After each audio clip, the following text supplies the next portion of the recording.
Dobrodošli v podkastu Mladost na kmetiji. Lepo pozdravljeni v novi epizodi podcasta Mladost na kmetiji, v katerem boste tokrat spoznali podpredsednico Zveze slovenske podeželske mladine Matejo Koper. Svoje delo opravlja kot prostovoljka, zaposlena je namreč na domači kmetiji.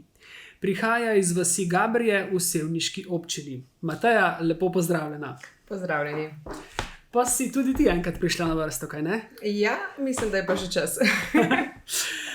Dejal sem, da prihajaš iz vasi Gabrje v sevniški občini, ampak da najprej razčistimo, ker te geografske lege so vedno včasih tako neke kočljive zadeve. V kateremu koncu Slovenije se torej zdaj vi prištevate? Spadate med Dolence, Štajerce, morda Posavce? Ojoj.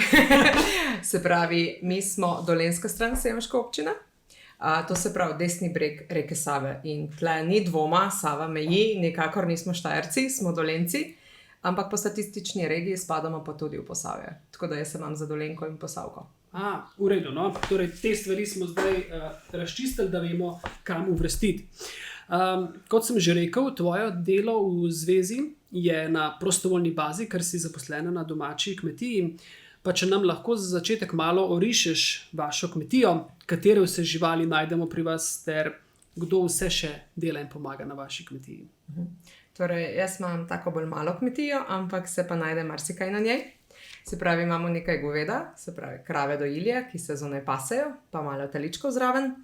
Potem imamo 2 prašička, to je za samo oskrbo. Jaz predvsem redim piščančke za meso, tako da se najde kar nekaj komadov piščančkov in pa tudi račke imam. To sem si zdaj umislila, ker tlele je vsem cvičkova dežela, da imamo za Martinovo ta pravo pojet z domačo račko, ne pa s tisto kupljeno zmrzeno iz trgovine. To se pravi, to je kar je živali, še kakšen petelinček se najde, da nas zjutraj zbudi.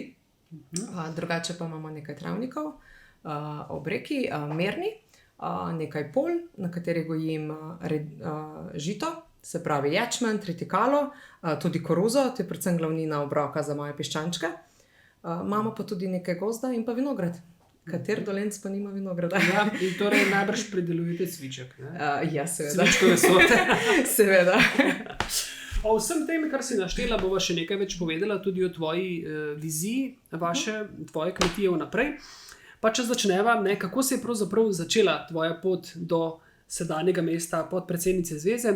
Zdaj, začela si prek Društva podeželske mladine Tržišče, ne? Tako je. Koliko let si že članica, koliko članov imate in koliko ti zdaj še ostaje tega časa, da si tudi v domačem društvu aktivna, ko imaš toliko zadolžitev tudi drugje? V bistvu v DPM Tržišče sem se včlanila takoj po osnovni šoli. To je bil čas blazno kol, ker smo potem lahko ven hodili in smo imeli prevoze teh starejših članov.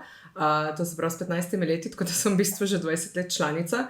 Sem se že kar nekaj let nazaj malo umaknila, ker se mi zdi zelo pomembno, da v društvih prepustiš pravi čas stvari naprej. Tako da imamo pa enkrat na leto tradicionalni kmečki praznik. To bo ravno zdaj, to bo ravno v juliju, se pravi prvo nedeljo v juliju. In to je res taka tradicionalna zadeva, letos je bil že 36, mislim da, 37. In tam pa vedno pomagam, še vedno. Ker je tak res lušen dogodek, košnja, igre, blagoslov traktorjev, veselica, tako res celo nedeljo vsi domačini nekako pridejo in je res tak, poveže kraj. Tako da tukaj sem vedno prisotna, samo vodnje društva pa prepuščam. No. Včasih sem bila zelo upeta, a zdaj pa že malo manj. Ampak ja, srce ostaja v domačem društvu, tako ali drugače. To pa vedno. Kot sva se pogovarjala pred samim snemanjem, si dejala, da si med študijem opravljala res različna dela. Ko pogledamo tvoj življenjepis, ni da ni, s čim vse se nisi ukvarjala. Ampak med drugim si pa delala tudi v cvetličarni, v vrtnariji. Iz tega lahko sklepamo in rečemo, da te poleg živali, ki si jih omenila, da jih imate tudi doma, te v bistvu zelo zanimajo in ti dajo nekaj posebnega, tudi rastline, rože. Ja, tako je, ja, tako. Da pride v moje sobice stanovanje podvali pravi, da to pa je prava agronomka, mislim, da imam čez 100 sobnih rastlin. Nora sem na rožice že od nekdaj. V bistvu lih to ti da kmetija, ki gor rasteš z naravo. In meni je ta cikel leta, ko greš v bistvu ven in čakaš prvi zvonček spomladi, čakaš bezek, da boš jedel, čakaš res tiste stvari, ne vem, bukovka bo zelenela, lih okoli velike noči ponavadi. Povežeš se z naravo in se mi zdi, sem se ful povezala z rastlinami tudi, tako da rože so mi res veselje. Tako da sem res z veseljem delala v vrtnariji in v cvetličarni, spoznala še več rož iz drugih koncev sveta in tudi zelo, zelo rada podarim rože. Moje prijateljice vejo, da ponavadi pridem šopkom, tako da če ne pridem, je že kar razočaranje. Po profesiji si inženirka agronomije. To se pravi magistrica inženirka agronomije, tako je. Torej, en del tega študija torej posvečen tudi rastlinstvu, ne? Ja, večji del. Študij je zelo širok, to ljudje se mi zdi sploh ne vejo. Zajema vse od geologije do podnebja, do vremena, do rastlin, res vse, kemije, biologije, vse, kar se tiče narave. Torej, ja, zelo aktualno, glede na to, da toliko govorimo o vremenskih pojavih in spremembah. Ne? Dejansko je. Ja. Kako pa se je potem tvoja pot nadaljevala, ko si končala študij, si ostala na domači kmetiji, si se kje zaposlila, katero smer te je takrat zaneslo? Se pravi, tukaj imamo eno tako prvo malo večjo zgodbo, bi rekla, prvo malo več korak. To se pravi, na faksu sem bila 3 leta, sem v Ljubljani živela. Ljubljana mi ni bila lih čisto pisana na kožo, ampak smo preživeli. Veliko sem knjige brala, da sem pozabila, da sem med 4 stenami. Potem pa v bistvu na magisteriju sva pa začela v bistvu hoditi. Sem dobila fanta, ki je bil moj sošolc in sem se zelo kmalu preselila na njegovo kmetijo, tako da sem magisterij že upravljala iz njegove kmetije. Se pravi, sva se od njega vozila skupaj na faks in potem tudi po faksu sem ostala na kmetiji, takrat je bil moj bivši prevzemnik. Tako da smo imeli velike načrte, veliko gradnje, veliko vsega. Tako da sem dejansko po faksu ostala na kmetiji, vendar ne na domači. Potem se je zgodba pač razpletla drugače in tudi tu na kmetiji, kjer si zdaj, si pa ravno pred kratkim postala pa prevzemnica lastne kmetije. In kako je prišlo pa do te zgodbe? Je bila to težka odločitev za ta korak? Mislim, da ni bila tako odločitev čez noč. Se pravi, v Novem mestu, kjer sem 4 leta živela, sem potem se vrnila domov, začela hoditi v službo, iskala službe, to takrat ni bilo tako lahko najti 10-15 let nazaj. Tako da, ja, nisem takoj vedela, da bi bila rada doma. Dala sem kar nekaj skozi različnih služb, dobila ogromno izkušenj. Na koncu je bila pa to tista odločitev, ker sem delala v Ljubljani, sem bila ful veliko z doma in sem si želela v bistvu, da bi vso to energijo, ki jo posvečam službi, posvečala svoji kmetiji doma. Starši so tudi že malo v letih, sem videla, da tudi čedalje težje. Jaz sem imela seveda že takrat piščančke ob službi in vse druge stvari na kmetiji in je bilo kar težko kombinirati, tako da sem se odločila, da bi bila bliže domu, bliže staršem in pa da bi svojo energijo posvečala res temu, da svojo zgodbo ustvarim. Tako da ja, to ni bilo lih čez noč, ne. Je bila kar odločitev. Odločitev zorela. Je zorela. Tudi rabila je zoreti, ker je bilo tudi starše treba prepričati, to tudi ni čez noč. No, ravno to sem se želel navezati. Zdaj si približno dobro leto, odkar si mlada prevzemnica kmetije. In včasih, slišimo različne zgodbe, ki prihajajo z podeželja, da težko morda prepustijo starši vodenje kmetije mlajšim generacijam. Kako si ti recimo to uskladila oziroma kako ste se vi starši odločili potem? Ker to je na konec koncev na nek način skupna odločitev in skupen korak.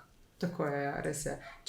Če družina ni nekako povezana, čisto je to zelo težko furati. Ja, ni bilo lahko. Jaz sem se tu prav odločila in začela postopoma delati korake v to smer. Da sem bila več doma, da sem počasi začela se pogovarjati, da si to želim. In to počasi tudi stopnjevala. Starša sta tudi že malo v letih, očeta že malo zdravje matra in je to potem skupaj sovpadalo. Dobila sem si takrat službo malo bližje, res popoldneve preživljala na kmetiji in jim nekako skušala dopovedati, da si pa to ful želim. In pa da to tudi pomeni, da bo ta onedva preskrbljena, pa da bom jaz poleg njiju. Tako nekako sem to zapeljala. Ni pa bilo lahko, mogoče tudi zato, ker sem punca. Je to še vse nekako mrske, pri nas sigurno, mrske je mačken handicap pri moških očetih prevzeli, pač, ki imajo kmetijo. Ja, in sploh prepriča z neko lastno vizijo, ker ti neko lastno vizijo razvoja svoje kmetije imaš. A ne? Tako je. In zdaj govoriš o piščančkih, o piščancih, se pravi, lahko rečemo, da je to neka smer, kjer želiš ti graditi naprej svojo pot na kmetiji. Tako je. Sicer, ja, dejansko vizijo težko nekomu drugemu razložiš, ker imaš v sebi in ti veš, da bo, ampak nekomu drugemu je to težje dopovedati. Tako da, če ti čisto ne zaupajo doma, je to kar težko lahko na trenutke, ampak moraš verjeti vase in res je tudi isto smer, ki veš, da bi rad prišel. Včasih tudi malo, ker ja, se moraš kar boriti. Tako da je piščančjera je tisto, kjer res vidim, zato ker je mala kmetija in na malih kmetiji se ne morem privoščiti neke zdaj velike proizvodne. Tudi tlele je mečken hribovito, niso tu zdaj velike površine, tako da ne morem pridelati ogromno stvari. Vidim pa res priliko v tem, da se prodaja domača hrana končnim kupcem. Da tista razlika, ki ponovadi ostane trgovinam, da ostane meni. Tako da v to smer nekako razvijam. In pa seveda, da so ti piščančki prvega dne pri meni na domači krmi, da so res mal tako višji standard kakovosti. Že si omenila, da nekaj piščancev je že sedaj pri hiši, ne? Ampak to bo najbrž v tvoji viziji, v tvoji glavi je pa to do neke številke oziroma nekako povečati obseg. Ne? Tako je. Ja. Sicer nisem tisto, da mora biti več. Včasih sem mogoče bila, zdaj nisem več. Ampak tisto, da lahko živiš od tega nekako, no? Da bi mi to toliko prineslo, da bi lahko nekako živela na kmetiji. In predvsem, kar si tudi sama izpostavila, na nek način so naravno vse skupaj, torej da je hrana tudi za piščance pridelana čim bliže domu, ker ko veš, katero hrano pridelaš, tudi veš, kaj bodo piščanci jedli, ker konec konca tudi piščančje meso je končni produkt. A ne? In v bistvu, sploh na začetku prodajaš družini, prijateljem, sosedom, znancem, seveda boš ponudil jim najboljše. Ne boš si prvoščil, da bi nekaj slabega ponujal najbližjim ljudem, ki jih imaš okoli sebe. Tako da to včasih se kar pozabi, da ja, res je kvalitetna hrana na splošno v celi Sloveniji, to, kar je doma pridelano. Ja, omenila si kar nekaj živali, ki jih imate na kmetiji, morda kakšna še pride, pa vendar tvoja najljubša žival je bila morda, ko si bila majhna, ali pa zdaj? A mora biti domača? Ni nujno, se vemo, konkurenca je vedno dobrodošla. Najljubša žival je sigurno maček. Aha, no pa tudi teh smo nekaj na dvorišču zasledili. Ja. Eden je kar pogosto ob meni, ja. To sem pa res ljubiteljica živali. Mateja, ko sva govorila o tem področju prevzemnikov mladih kmetovalcev in kmetovalk, ti imaš kot podpredsednica Zveze slovenske podeželske mladine nekako tak širši pogled nad slovenskim podeželjem. Ali meniš, da so mladi prevzemniki kmetij dejansko samostojni pri delu, potem ko prevzamejo, ali kmetijo prevzamejo ali na papirju? Čeprav vemo, zgodbe so različne, pa vendar. Ja, tako kot si rekel, zgodbe so različne. Tudi taki so po mojem, ker so vizije staršev tako močne, da mladi nekako ne pridejo do tistega svojega glasa. Mogoče tudi nimajo tega v sebi, da res mora biti po njihovo, to jaz imam ful. Tako da ja, so tudi taki, absolutno. Ampak sej na koncu ni za to, če to pride neka rešitev tega, da kmetija funkcionira in da finančno stoji. Ampak ja, jaz bi si želela, da mladi imajo več moči. Nasplošno je statistično gledano, kjer je mladi prevzemniki so na tistih kmetije finančno boljše stojijo in so bolj razvite.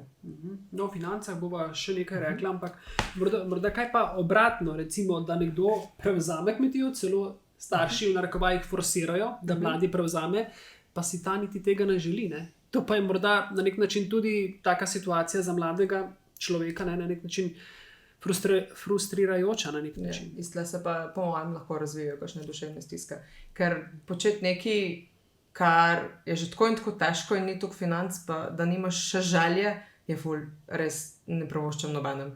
Tako da iztle se res lahko rodijo problemi in težave. Sicer ne poznam veliko takih primerov, ampak vsak, ki je, ni ok. Že tako pri nas vidim, ko si želijo, pa hodijo v službo, pa je težko. Kaj šele, če si ne želiš, pa hodiš v službo, pa delaš, pa ni financ, pa ni razumevanja doma pri družini. To so težke zgodbe. Nam lahko morda zdaj tudi že na lastni izkušnji malo približaš ta stanje in položaj mladega prevzemnika v Sloveniji. Zdaj, v zvezi poudarjate vse skozi, ne, da ste mladi tisti, ki boste stebre slovenskega kmetijstva tudi v prihodnje. Zdaj, ali ste mladi prevzemniki deležni kakšnih spodbud, kakšnih subvencij strani države, kmetijske zbornice, konec koncev evropskih sredstev, ker vemo, ko si mlad, imaš idejo, ampak pogosto je to povezano s financami. Ja, pa nimaš denarja. Ja, sicer je za prevzem lahko kandidira za sredstva. Sicer ne dobijo vsi, se pravi, moraš imeti ravno dovolj veliko kmetijo, ne premalo, ne preveliko. Sem si pa tudi po eni strani toliko zavezan tistim njihovim pravilom, da na koncu niti ne moreš svoje vizije čisto uresničiti skozi tiste pogoje. Tako da rabimo imeti kar precej domišljije, kako to zdaj speljati, da boš svojo vizijo dal tako na tisti papir, v tisti razpis, da dejansko bo šlo skozi. Velikokrat moraš pa še kaj tazga zraven obklukati pa narediti, ker ti je samo breme, pa ni nekega učinka. Ampak ja, sliši se morda veliko. Se pravi, če ostaneš na kmetiji, da se zaposliš, dobiš 45.000 evrov, sliši se veliko, ampak za kmetijo, kjer rabiš res za vsak štart veliko denarja, je tudi tako hitro porabljen denar, da si to sploh ne moreš predstavljati. Res. To je tako kot v podjetju, kaj pa 45 evrov za en stroj, tam, če si ne vem, nek šlosar, električar, kakorkoli. V glavnem je podpora, predvsem pa veliko govorijo, kako podpirajo mlade, na koncu pa niti ne. Jaz mislim, da ni tista enkratna finančna pomoč, ni tisto, kar rabimo urejene razmere. Rabimo, da je odkupna cena pravična, da lahko v bistvu mi od svojega dela živimo, ne da rabimo miloščino še zraven in pomoč.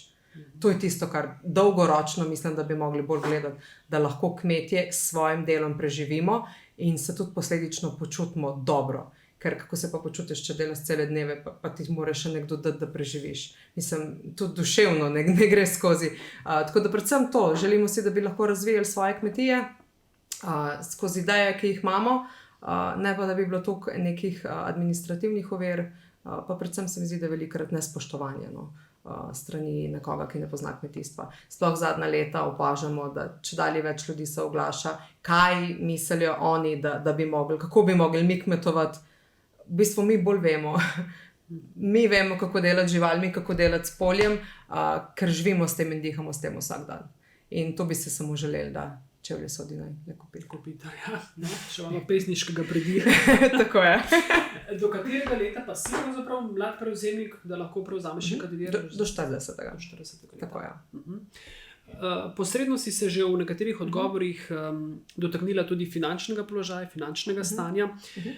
Praviš in opozarjaš, da finančna pismenost na slovenskih kmetijah ponekod šepa in da večina kmetov niti nima povsem realne slike o finančnem stanju lastne kmetije in to res najbrž zna biti kar velik problem, ko ne veš, koliko je inputa in outputa na koncu in kaj pod črto imaš. Če samo dodam, na splošno finančna pismenost šepa, ne samo kmetom, mislim, da bi to bilo skoraj nujno kot kakšen predmet v osnovni šoli, ker take stvari nam manjkajo, potem ko si star 20-25, nimaš pojma, kaj je kredit, kaj so obresti, kaj je. Mislim, res tle res šepamo. Tako da ja, na kmetijah pa predvsem to delo mora biti narejeno. In včasih kar rajš ne preračunamo, ker se bojimo, kakšne številke bodo. In velikokrat je, sploh če so kmetije, taka kombinacija, da hodijo v službo, pa da je še kmetija doma, to je pri nas v Posavju veliko, ker so male kmetije. In potem v bistvu zalagamo iz služb se zalaga denar v kmetijo in se nikoli dejansko ne preračuna, koliko pa tisto je stalo, da smo sploh pridelali doma. In ker nikoli ne preračunamo, niti ne znamo ovrednotiti in se velikokrat stvari prodajajo pod ceno. In če pa ti želiš živeti od kmetije, pa to moraš nekako zračunati, drugače ne bo šlo, ne? In pa ta številka ne gre skupaj z unimi drugimi. In tako v bistvu se onemogoča, da bi razvijal kmetijo in preživel od kmetije.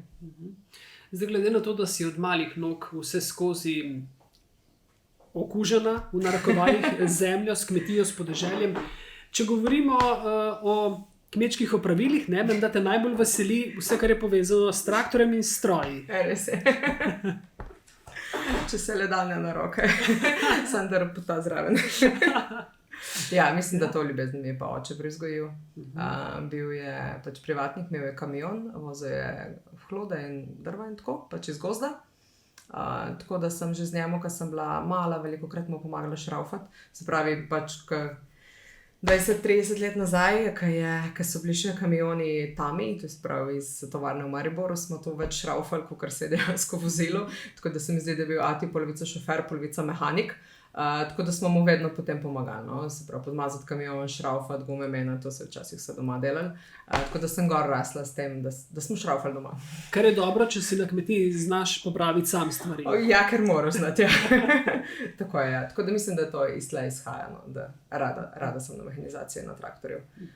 To me nekako srečuje, res. Če pa treba kaj na roke pograbiti. Ja, še vročina, ne? Ja. Morda raj ne bi. Tako da občudujem pa tiste, ki to še redno delajo. Bravo. Tudi jaz sem včeraj grablje prijela, priznam, ampak ja, rajš ne. Ampak usporedno s tem, s to tvojo ljubeznijo do traktorjev in strojev, sta ti pa starša prizgojila tudi ljubezen do domače zemlje. In kaj ti pravzaprav, ko pogledaš na podeželje, ko pogledaš na polja, na travnike, na njive, na žitna polja, kaj ti to pomeni, kaj ti to predstavlja? To je zelo težko opisati. Se mi zdi, smo kmetje res, kako si prej uporabil besedo, okuženi s to ljubeznijo do zemlje. Po mojem so nam ta gen dali noter, ker če ga ne bi imeli, bi bilo vse zaraščeno in ne bi bila Slovenija tukaj lepa, kaj je. Ampak dejansko in svojo grudo imamo radi in kamorkoli po svetu gremo, pa vidimo, da so stvari obdelane. Se mi zdi, da pogledaš s tako ljubeznijo, s takim mirom v duši, da to je tisto, zakaj smo ljudje dejansko na planetu, ne zato, da v betoni noter živimo, ampak narava je tisto, kar nam daje energijo in ljubezen in duševni mir. Mateja, kako pa usklajuješ vse te svoje obveznosti z delom na domači kmetiji in pa tudi, seveda, zveza pa tudi terja svoj čas, čeprav na prostovoljni bazi, ampak koliko minut, klicev, pogovorov, usklajevanj in konec koncev dogodkov, aktivnosti, ki jih je treba izpeljati. Kako vse to uspeš uskladiti? Če dalje teže. Ja, je kar izziv. Sicer sem dobro v organiziranju, rada delam plane, ponavadi se mi kar se zidejo, ne maram zamujanja, to pomaga, da imam občutek za čas. Ampak ja, je pa teže. No, čez zimo je bilo na primer lažje, ker ni bilo toliko dela na kmetije. Zdaj poletje je pa teže, sploh ker je letos tako težko vreme in je težko najti tisti dan. In tisti dan, ko je lepo vreme, pa tudi če si se sestank 14 dni prej že napovedal, je pol kar težko, tako da včasih je res računalnik na traktorju, da imamo Zoom sestanek, klici, vmes se vstavim na polju, ko delam, da ugasnem traktor in se pomenim, ker je vse najboljše, da si ažuren in takoj narediš, ker kakor odlašaš se ful nakopiči. Ampak ja, nekako to je moj prosti čas. Je včasih naporno, ampak ti pa da toliko nazaj, da je res luštno. Se pravi, Zoom sestanki tudi na traktorju, če je treba. Seveda, in nisem edina v zvezi. No, še en pomemben projekt vodiš v okviru zveze in to je projekt Inovativni mladi kmet. Sliši se zelo inovativno. S čim oziroma kaj želite sporočiti s tem projektom, ki seveda že sam po sebi namiguje, da govori in spodbuja inovativnost? Ja, ravno to. Se pravi, zdaj imamo ta izbor na 2 leti in iščemo najboljše zgodbe mladih, ki so malo več doprinesli na svoji kmetiji, ali finančno, ali z neko novo idejo na drugačen način. In ravno te malo drugačne zgodbe, ki pospešijo kmetijo in tudi nekako okolico in v bistvu celotno kmetijstvo, te ljudi želimo nekako nagraditi, da so vidni in jim dati neko priznanje, se pravi te mlade kmete in kmetice. In je res tak zelo, zelo lušen izbor. To sodelujemo s Kmetijsko-gozdarsko zbornico Slovenije. Tako da ravno zdaj čez poletje to poteka, v jeseni imamo podelitev in se že veselimo, da vidimo, kakšne zgodbe bodo. So pa vedno res zelo zanimive, drugačne zgodbe. Zmagovalec gre potem tudi na evropski izbor in ravno zadnji zmagovalec, ki je bil, Gregor Slavec, je tudi v Evropi zmagal kot najbolj inovativen kmet. Torej, inovativnosti tudi v Sloveniji na kmetijskem področju ne manjka. Ne manjka, ker moramo biti, da preživimo. Se moramo znajti, tako je. No, letos Zveza slovenske podeželske mladine praznuje tudi jubilej in sicer 30 let. Zdaj ti si že, kot si omenila, vrsto let članica domačega podeželskega društva, seveda tudi v zvezi si aktivna. Kakšna anekdota, kakšen spomin, ki se ti utrne takole na prvo žogo, kot bi rekli, da ti je res rečeš tole, pa je res tisto, kar ne bom nikoli v življenju pozabila? Aha, ok. Se pravi, pri zvezi niti nisem tako dolgo. Naše društvo niti prej ni toliko bilo vpleteno v zvezo. Tako da moram reči, da je to bolj zadnjo leto gledava anekdote. Jaz mislim, da mi je bila ta lih najbolj ljuba, kako je prišlo do tega projekta Mladost na kmetiji. In sicer to je bila zgodba, mi imamo ogromno enih sestankov, enih idej, skusi neki. In naša predsednica Anja tako nas forsira zopet. Sestanki, ful je zanimivo, daj pridite, preklopite se. Jaz tako, joj, nimam časa, ne vem, če bom, kaj pa to je. Ja, ena neka mojca iz družine nekaj nas rada videla. Jaz tako, ok, no pa dajmo, bom poslušala, bom tukaj preklopila zraven, da vidim, zakaj se gre. Ampak teh sestankov res pri nas precej, tako takih in drugačnih. In se priklopim in zagledam tebe tam, Marko. Midva se pa poznava. In mi je bilo takoj zanimivo, kaj se to dogaja. No, za vse, ki poslušate, kako se midva z Markotom poznava. Se pravi, prej sem razlagala, da sem v Novem mestu živela na kmetiji pri fantu in v bistvu sva obdelovala Markotovo zemljo. Bila sva najemnika in imam lepe spomine na takrat. No, že takrat se spomniš, sem s traktorjem okoli precej rada hodila. Tako da me je potem takoj pritegnilo noter že to, da sva se midva poznala in tudi v bistvu energija ostalih. Ideja mi je bila blazno všeč. V bistvu, ko sem prišla v ZSPM, sem si ravno to želela, da bi nekako mlade podeželane in kmetijstvo približali še širšim poslušalcem.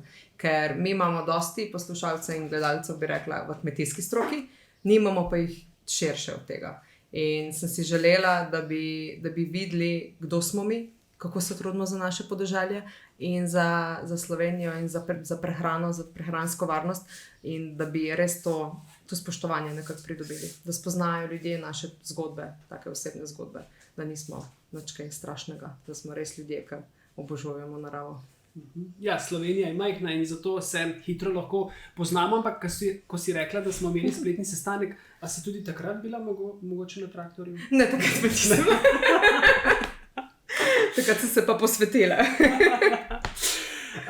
Ja, povedala si že, da si dejavna tudi še na kakšnih drugih področjih, ali tudi v tem lokalnem okolju, tukaj v Gabriju ali v širši okolici si vpeta, vem, da si bila ali si še tudi gasilka. Tako je, bila sem gasilka v bistvu, že dolgo, 16. leta nekje. Spomnim, ko so me prvič povabili zraven, sploh nisem vedela, zakaj se gre, bila sem desetarka in smo kar pokal dobili in smo bile prve in se ga mogla jesti puj in od takrat naprej sem okužena z gasilci. Tako da sem bila vsa leta najprej v Tržišču, potem, ko sem bila v Novem mestu v Prečnih, smo imeli ful dobro ekipo deklet, tudi smo šli na državno tekmovanje. No, zdaj sem se pa zopet vrnila v Tržišče, kjer gremo letos dekleti tudi na državno tekmovanje. Super. Tako da ja, prostovoljstvo se mi zdi res pomembna zadeva v mojem življenju in nasplošno za okolje, v katerem živimo. Mateja, ko pa se želiš sprostiti, nekoliko razbremeniti, pozabiti na skrbi, kaj najraje počneš? Mi že manjkaj časa, ne se ga si ga vzamem. Ful me bomberijo sprehodi v naravi, sploh če je še kakšna voda zraven, da to malo žubori in klokota, to mi je noro všeč. Malo grem pogledat polje in posevke, kako rastline rastejo, sicer to je že malo delo, ne samo sprehod, ampak ja. Drugače se pa tudi znam usesti, ko res nimam več energije, kakšno serijo pogledat. Če pa imam še malo energije, pa kakšno knjigo preberem. Ja?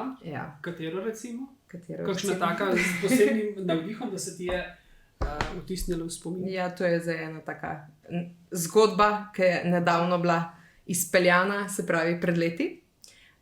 Mi je v roke prišla knjiga Morska katedrala. In nekako mi je bila tako noro všeč, to je taka res debel roman, opisuje v srednjem veku eno zgodbo osebno, noro dobro opisuje. In moja ta bolj kolegica je tudi takrat to nekako to knjigo. Jaz ne vem več, ali ona meni, jaz njej, ali obeh hkrati. V glavnem, obeh hkrati to zgodbo berva. In v tej zgodbi, to se gre od enega pobeglega kmeta v srednjem veku, je pobegel v Barcelono in potem, ko je odrastel, je v Barceloni spoznal nosače. Nosači so bili ljudje, ki so tovorili ogromne teže na svojih hrbtih, oziroma čelo v hrbtih. In opisuje v knjigi ful dobro, kako so gradili cerkev.